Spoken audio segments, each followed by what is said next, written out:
Hi, you're listening to The Sociology Show, a podcast about absolutely anything to do with the wonderful world of sociology.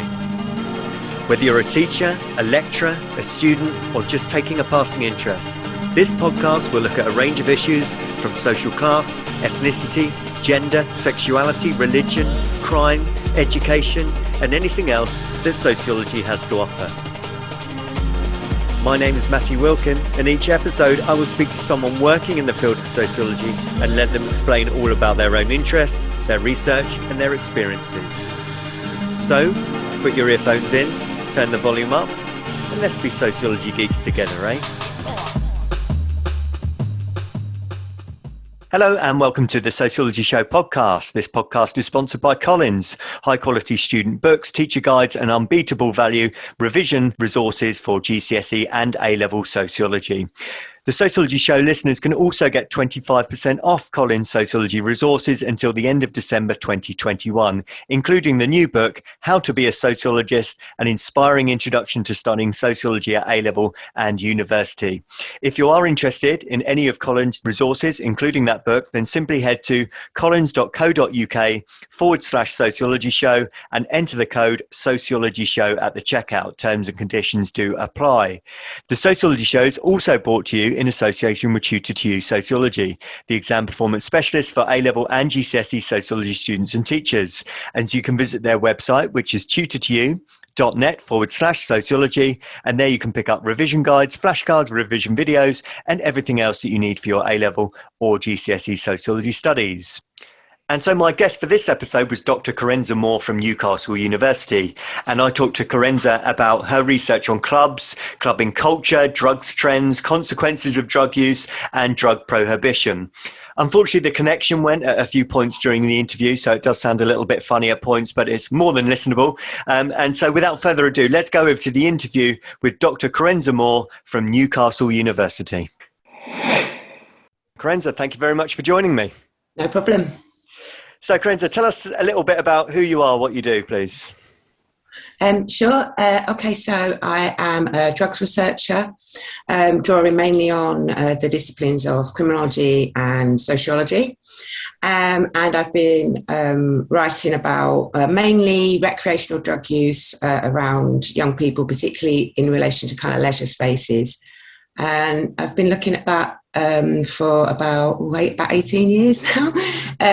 So my main focus, as I said, is drug use.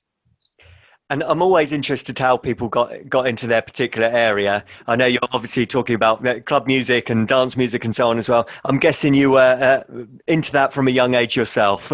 I was, yeah. I mean, I think it's interesting, especially around, for drug researchers that are looking particularly at dance music cultures. There's quite a lot of drug researchers that I know that sort of started off as participants, I guess, yeah. And then kind of moved on. And this is the same for me. Started off going to raves in the sort of 90s. And actually did my PhD about young people's ideas of versions of the future around mobile technologies. So whilst I was doing my PhD, also going out in London, I started writing, my first paper was about using kind of reflexivity to try to investigate young people's participation in dance music cultures, and also how they kind of compared themselves to more kind of maybe mainstream, at least as it was at the time, cultures focused around alcohol. So the first piece that I had published, a book chapter, and then it kind of went from there. Over the years, I have looked at, sociology, technology, and gender and technology, actually, but my main kind of focus of my research has been drug use and also aspects of dance music culture which have really interested me. So, for example, I looked at trance clubbers' kind of ideas of themselves and the kind of maybe spiritual discourses that they drew on to kind of explain their participation in club cultures. So yeah, it's always been there, but it definitely started off as a kind of personal interest, I guess. It's one of the first things that really got me interested in sociology myself, actually. So I was doing my A-level sort of, early mid-90s, and Sarah Thornton's research on sort of drug culture, Yes, definitely. ecstasy Yeah. and so on. And I was like, wow, you can actually research something that you're really passionate about. It doesn't have to, it doesn't have to be dull, Yeah. I mean, I think, I actually think sociology is incredibly well equipped to kind of engage with youth cultures more generally. I mean, if you think about, because I'm also involved in the youth studies community, and, a lot of youth studies scholars use sociology, kind of critical approaches, and a passion for talking to young drug users or clubbers or any kind of group that I feel can be quite misrepresented. So to give you an example, recently I've just written a book chapter around how I think young MDMA ecstasy users are quite highly stigmatized. And although there might be a kind of mainstreaming of festival culture to a certain extent, actually in terms of the kind of focus of, say, law enforcement, policing on the ground, policing of leisure spaces, that actually MDMA remains quite a stigmatized substance for young people to use. So yeah, I think the tools of sociology, our sociological imagination, are kind of really ripe for investigating the kind of meanings that they give to drug use in the context of clubs. I think often it's perceived as quite a hedonistic, almost like a meaningless activity. And there's historic reasons for that. But I think actually when you talk to young clubbers or drug users, it's not necessarily just a kind of hedonistic pursuit, although there is elements of that, obviously. But it's actually something that gives young people meaning. It gives them something kind of solid to hang on to in this sort of, I suppose, as Bauman would say, like a liquid modernity. It gives them something solid to hold on to, often drives their kind of tastes, their interactions with other people, even their political action. So yeah, I guess I'm just saying that I think sociology and sociological imagination is particularly good at engaging with these kind of maybe quite stigmatized groups, but also groups that are, consumer groups as well, and they're consumers of dance culture, which is obviously, as we're kind of found out in the pandemic, it's this huge £1 billion industry across the globe, which is currently being affected by the pandemic. So that's, I think it's really helpful for scholars to use some of the tools of sociology to understand some of these cultures. And you said you've been looking at it for a long time now, 17, 18 years. What's really changed? The scene has changed dramatically, hasn't it? From drifting into mainstream and becoming more popular and more underground. I mean, what are the biggest changes you've seen since you've been doing your research? Wow, yeah, that's a good question. So, I mean, I think the main thing maybe is the relationship that drug use situated within what we might call dance cultures has changed. So there has been changes in patterns of drug use over the last, we've had like 30 years of kind of acid house, dance music cultures. And so in that sense, there's a very kind of established scene. But over those 30 years, I think probably the main thing has been some of the change in drug use, changing patterns of drug use. But interestingly, there's been this kind of what we might call a kind of persistence of ecstasy and the centrality of MDMA ecstasy in dance music scenes in particular. Having said that, I'm thinking back now, it was early 2000s. We did a study around ketamine use, for example, and the kind of emergence of ketamine as it was popular amongst gay communities for quite a while, but emergence of ketamine, particularly at after parties, and then to a certain extent also in the main kind of dance music spaces. And so that's, that kind of emergence of new drug trends is something that I've been very interested in because, the main reason is obviously related to harm reduction. For me, that's a very important part of my research. Yeah. Finding out about young people's drug use and what kind of emergent trends so that we're on top of being able to give these young people the right advice for them in the right language that they can kind of understand and that they feel an affinity to. The other thing is the regulation has changed a lot. So just focus on ketamine. It was made illegal in 2005 and so brought under the Misuse of Drugs Act. And it was interesting to see, or it has been interesting to see, the kind of changes in terms of patterns of consumption. And actually what's happened is since it was made illegal, the growth of its use has continued. So making a substance illegal doesn't mean it goes away, which is what the government seem to think often. So I find that really interesting. And the other thing that was interesting around ketamine was the kind of resistance amongst some people in the scene, saying that this kind of drug kind of ruined the scene. And I thought that was very interesting, that there are certain kind of bodily demeanours and ways of kind of being within these particular spaces that people, think are acceptable, and sitting in a corner in a K-hole, I think is perhaps deemed not acceptable. So I think it's interesting. People often think of dance music spaces, and this has been the case over the last 30 years, as these kind of, as I said, really hedonistic spaces. There's no rules, anything goes.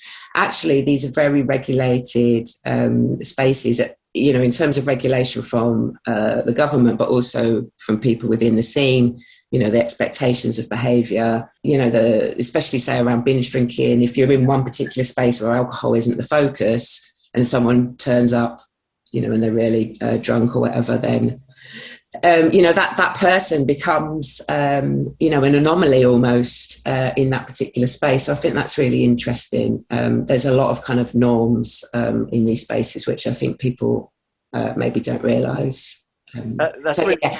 Yeah, I'm really interested in that, the sort of the quality of the drug, how that impacts the scene as well. If you speak to a lot of old school ravers, they would say that, half a pill would last all night, and then they started to get watered down, and then they became crap, and that did have an impact on the scene. It did. Impact. Yeah, it did. So, that was such an interesting period. I think we're out of that period now. But so we're looking at kind of 2009, when we saw the emergence of novel psychoactive substances, and in particular methadone, MCAT. And we did a lot of work around methadone at the time.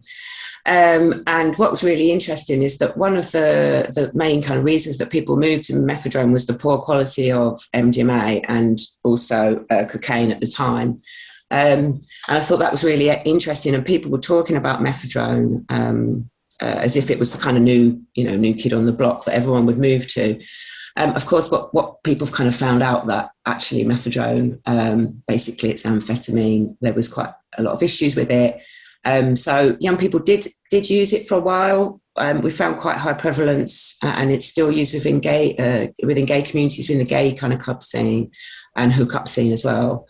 But actually what happened is, as soon as MDMA kind of re-emerged as higher purity and stronger pills, which is the situation we're in now, people moved back to MDMA.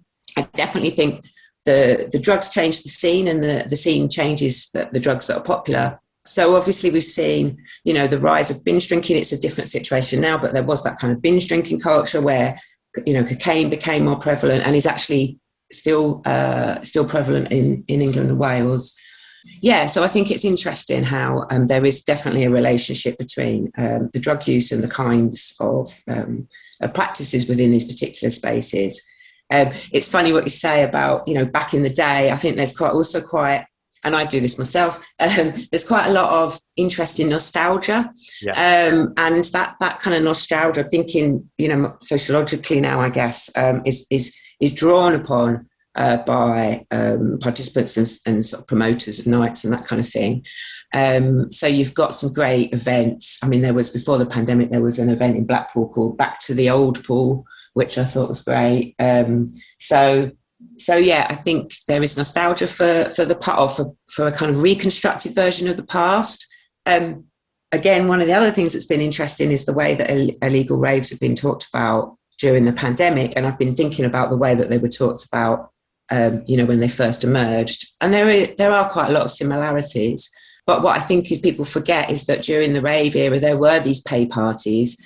It was actually quite dodgy.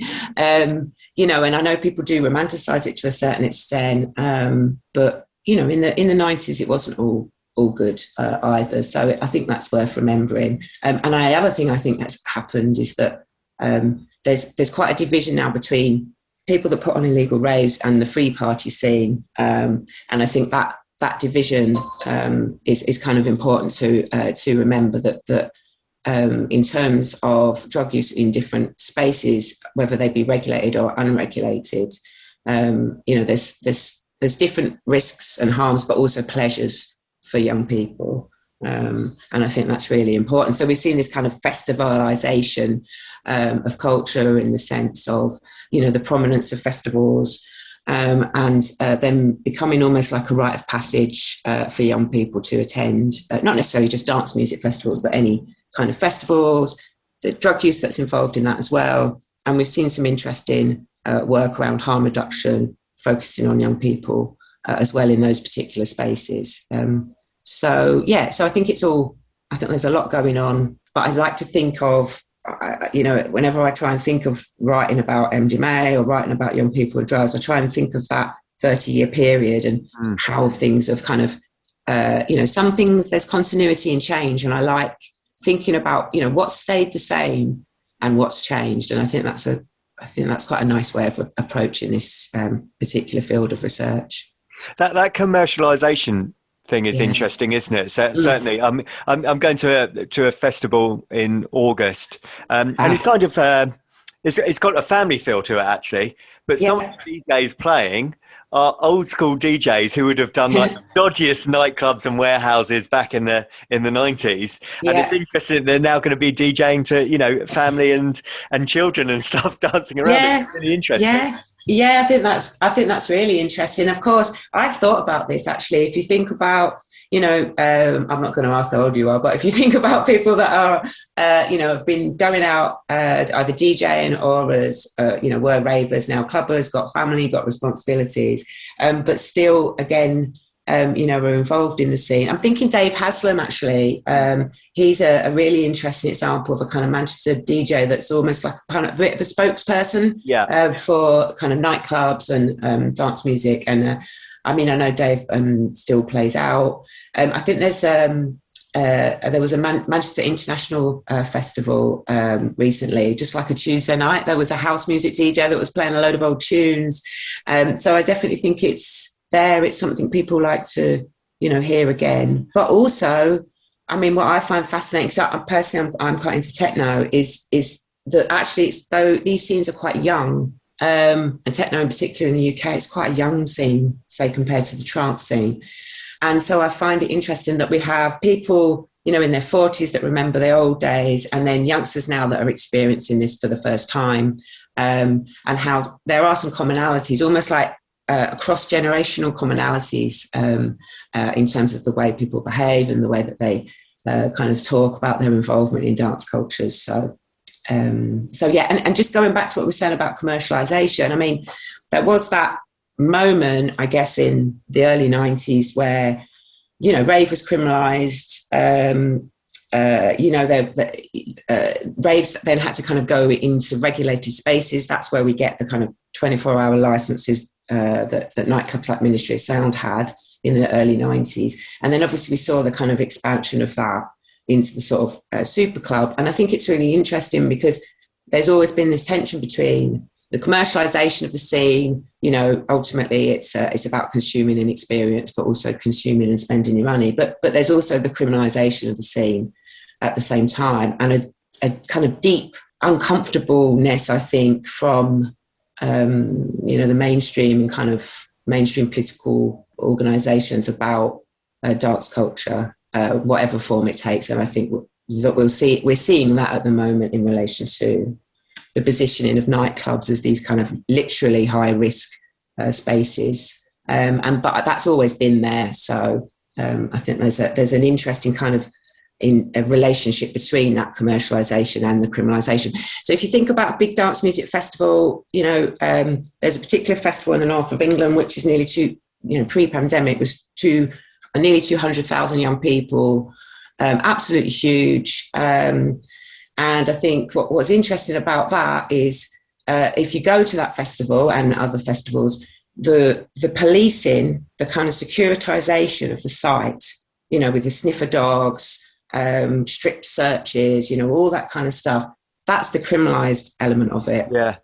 You get in that space and you can buy alcohol, you can buy all kinds of stuff. You can also buy drugs, obviously, as well. But I think it's really interesting because we have this huge, mainstream, basically, commercial festival, which is policed in a way that, I can't actually think of many other spaces that are policed in the way that festivals are policed. So I think it's interesting. There's that tension, and young people have to negotiate that as well. And sometimes I do get worried, that young people are negotiating the criminalisation of their activity, which can kind of undermine their harm reduction practices. So seeking help if they get into trouble, having had too much MD or whatever it might be. I think that tension of commercialisation, criminalisation doesn't necessarily serve young people very well in terms of reducing the risks and harms of their drug use in those spaces. There's a slight irony there as well, isn't there? I've got a few friends who are police officers, and if you ask them the choice, would you rather go and police, a rave or a house event or an alcohol-fueled club? Yep. There's absolutely no question which one they'd rather police. They get, of course, very few problems at most of the house events, certainly. So that's really, isn't it? Yeah, you're right. I mean, in terms of incidents of violence, I mean, this is almost an unsaid thing. I haven't really seen that much research in, comparative research in terms of different spaces and levels of violence. But I think it's something that we all know by being involved in the scene.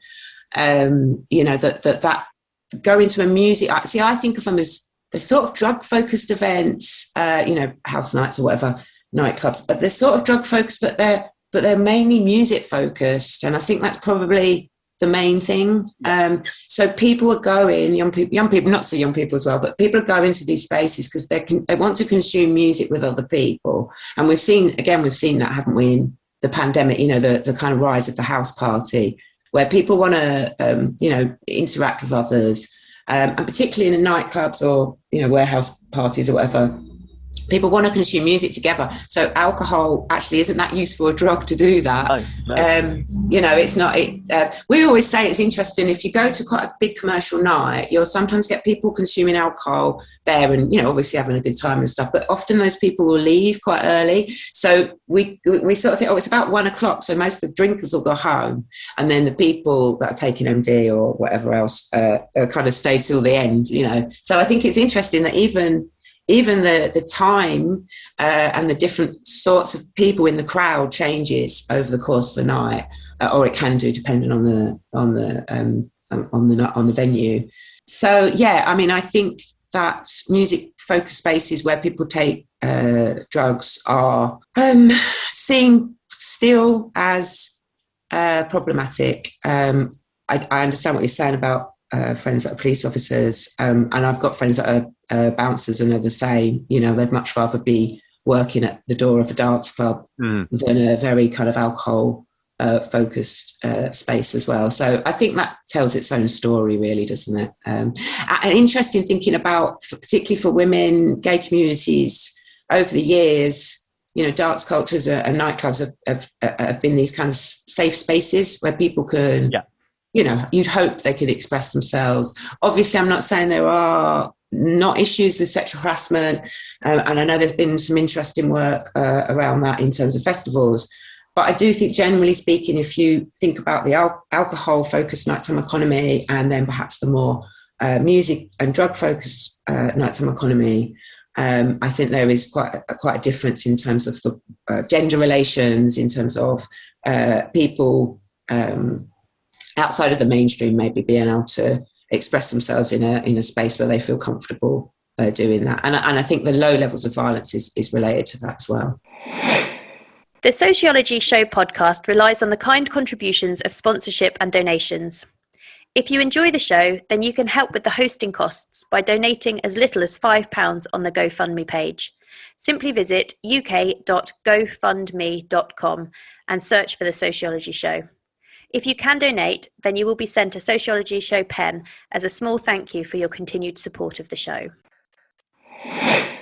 What do you think of, Karenza? I'm interested to know. We've talked about the commercialisation. One of the things that I kind of lost a little bit of love with the scene was the money involved. You know, you're talking about how much to get into a venue. I used to go to Ibiza every year, and the prices crept up, and before you know it, they're charging €80 to go and watch David Guetta, something like that.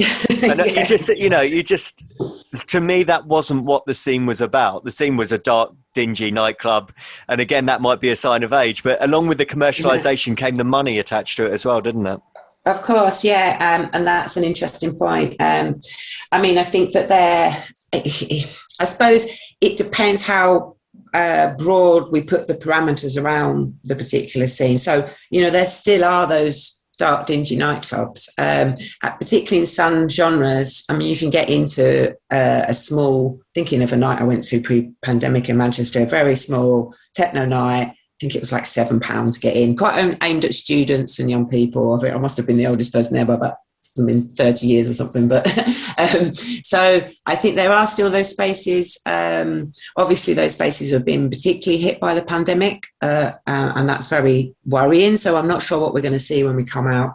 But I agree. I mean, ultimately, dance music and club scene festivals now, people need to make the money to keep going, but there is a lot of money involved, and also in terms of drug dealing and drug distribution, there's money to be made there as well.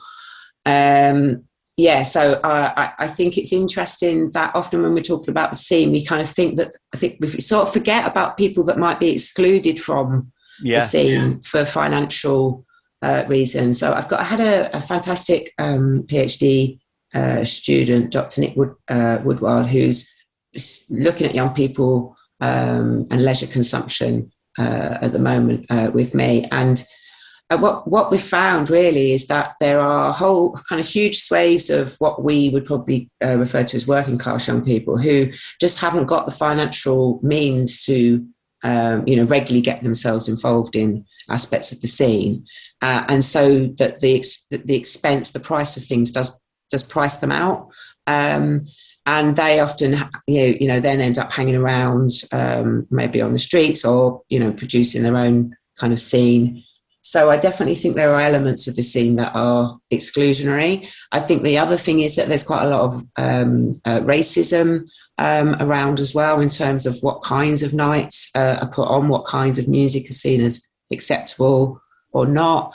There's racism on the club door. There's racism in terms of drug policing, and young Black and Asian young men getting refused entry of dance clubs. So I think that's also quite interesting that sometimes there might be quite an idealised version of the scene that we have in our heads. And I do agree that it is like that, but there are also issues in terms of, exclusion of certain groups of people as well. And Brenda, I never actually asked you about your kind of research itself. You use kind of mixed methods, don't you, to find your information? Yeah. So, as I was saying at the beginning, I like using different methods. I guess I probably started off with participant observation, drawing on my own experiences. And then I often do interviews. I really like doing interviews with drug users in particular, finding out about, we did this paper, again, it was about ketamine, and it was like, asking people, what's it like? Why do you do it? How do you keep yourself safe? What's the most fun part of this particular kind of drug use? So I like really delving into people's experiences. And of course, that all helps in terms of producing harm reduction recommendations as well, because I've always believed that the more you know about what young people think about drugs, how they use them, and what they do in the spaces that they frequent, that if you know that, then you're always going to be much more likely to produce good quality harm reduction information. So I think that's really important. I also like doing in situ surveys, so just go into the spaces where young people are, getting them to fill in surveys with you, which is amazing fun. Everyone, wants to tell you their story. So I've had some really fun. Obviously I'm there working, so it's not like I'm raving with everyone, but also, just asking people, well, what drugs have you had tonight? What drugs are you planning to have? Have you ever been had to go to hospital for any reason? All that kind of stuff. I love that. And I'm now sort of moving a little bit more, obviously, towards online surveys as well. I found online surveys are kind of an interesting way to capture young people's drug use. The Global Drug Survey, you probably heard of that. Yeah. Fantastic initiative.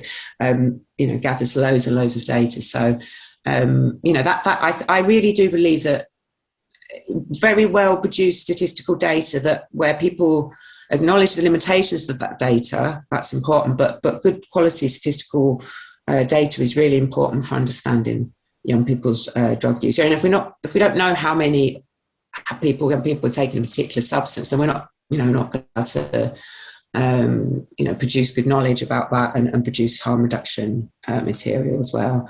I suppose the other thing I do like doing in relation to mixing methods, I'm often quite focused on policy and doing a kind of deep dive into particular drug policy. Recently done a report about with the Beckley Foundation about the possibility of legal regulation of MDMA. So we produced our own kind of roadmap. I didn't have 4 stages, but we produced our own roadmap, cycling through the possibility of moving towards legal regulation of MDMA. We looked at the kind of risk profile of the drug, so there was some kind of scientific engagement there as well with a colleague, and then kind of setting out policy options, and looking at exactly how might these policy options be implemented. So I am very interested in the relationship between the kind of data that you can get from mixed methods, but also policy analysis and trying to produce new policy ideas, to try and think about where we're going now as we're coming out of the pandemic, I guess. And actually, now you just mentioned it, if you don't mind, I did want to ask one last question, which is about that. Fears that the pandemic has decimated the nightclub scene. Many nightclubs have sadly had to shut down. Yeah. Where do we go from here, Karenza? Can it recover? Can it get back on its feet? And if so, what direction is it going to go in? Oh, wow. That again, I wish I had a crystal ball. Yeah. And I think one of the things that nightclubs are dealing with, and any sector, leisure sector more generally, but particularly, venues in the nighttime economy, not just nightclubs, but nightclubs being particularly affected. I mean, we were kind of first to shut and last to open. Yeah. And I think that has been a source of concern for a lot of people. I mean, I think there's also been, so that's the uncertainty, isn't it? I think the uncertainty is actually driving a lot of the issues that are kind of emerging now. I think that nightclubs will continue. I know there has been a lot shut, but I do also know quite a lot that have diversified their space. For example, there's a really interesting, I'd call it a warehouse space really, but a nightclub space, I guess, in Salford actually, and Manchester, and they've diversified. They've had like art gallery installations. They also have a kind of side hustle, I guess, would you call it, a side hustle in DJ equipment, sound systems, that kind of thing.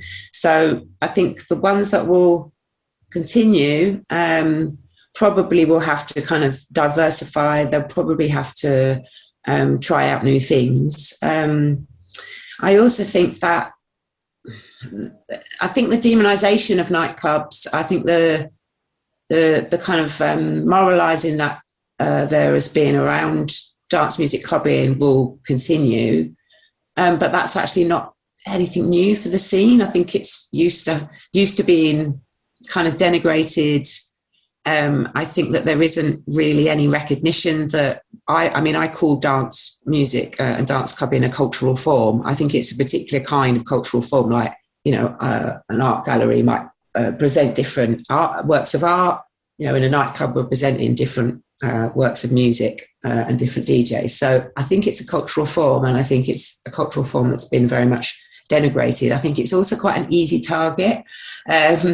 And particularly because it's frequented, nightclubs are frequented mainly by young people who are already positioned as kind of at risk or risky in and of themselves. So I think that the nightclubs and dance music scenes have got all that to cope with. But I do have a lot of faith. I mean, I think that there might be promoters maybe using different spaces that weren't available pre-pandemic. I mean, there's a lot of empty spaces in our cities now. So, I can see that happening. I can see promoters maybe using different spaces to put nights on. So, yeah, I haven't got a crystal ball. I don't think that people, dancing together, sometimes on drugs, listening to music with repetitive beats, it's not a new thing. I mean, we're talking about 30 years of dance music culture, but actually dancing together in an intoxicated state goes back a lot longer than that. So, yeah, I think it's hard to predict, but I don't think the scene is going to disappear. It will almost certainly adapt in the way that it's had to adapt. Over the years, rise of binge drinking had to adapt a lot to that. So yeah, I'm cautiously optimistic, but it obviously will depend a lot on what happens over the next kind of 6 months, a year, I guess. Yeah, I just wondered if it might strip back down to its basics again. We built it up, got more commercialized, got more expensive to these big super clubs, whether it is stripped down to the very basics again, which won't necessarily be a bad thing. But there you go. Yeah, that's an interesting... I mean, I think that will happen, but also what will also happen is that the big players are the ones that have survived. So I think the big players, the commercial brands, will still be there. So I'm going to give you an example. I bought a ticket for a particular night, a techno night, pre-pandemic. It was cancelled. That ticket cost £12 when I bought it. And now the event is going ahead. There are still tickets available, but they're charging £35 for the same night, which, has not gone unnoticed amongst the fans of this particular DJ. So I think that's really interesting. I do worry. I mean, obviously nightclubs and promoters, they've all got increased costs now as well. So I worry that will kind of be, that will disadvantage the consumer in terms of the prices of getting into venues, because it's an expensive business ultimately, and it is a business. I've been very interested in after parties. I'm actually working at the moment on a project around after parties. And obviously with the pandemic, we've seen a lot of young people moving, or actually everyone moving more into having parties in domestic spaces, creating kind of mini raves in people's back gardens. And I think maybe that will continue. There's always been that, students often have house parties, don't they, with get DJs in and that kind of stuff. So I think there will also be, much more, informal parties, I guess. And I think that's always a good aspect of the scene. That's where you get to know people, I think. Absolutely. The after party chat. So, I find that very interesting as well. Different types of drug use, after parties, you're in a domestic private space. So people's drug use practices change quite a lot. And that's something I'm interested into as well. So. Thank you, Karenza. I always ask people just to finish off by saying a little bit more about how people can read some of your work or add you on Twitter. Do you mind giving out some details? Oh, wow. Okay. Well, if you want to, I guess, look at the papers that I've written over the last kind of 16, 18 years or so, if you just type my name into Google Scholar, Karenza Moore, then they're all there, and most of them are available if you've got subscription to the library. And I've also got a website called clubresearch.org, and there I kind of post bits and bobs, so people are welcome to have a look at that, and also you can contact me, and my Twitter details and everything are there. So that's just www.clubresearch.org. Brilliant. Thank you. And your Twitter handle is it's at Dr Karenza Moore. Yeah. Brilliant. Excellent. Thank you. Well, thank you so much for your time today, Karenza, and let's hope that the club scene does recover and goes from strength to strength, even if it does adapt and change. Yeah. Yeah, fantastic. Thanks very much, Matthew. Thank you. Take care. Bye now. The Sociology Show podcast relies on the kind contributions of sponsorship and donations.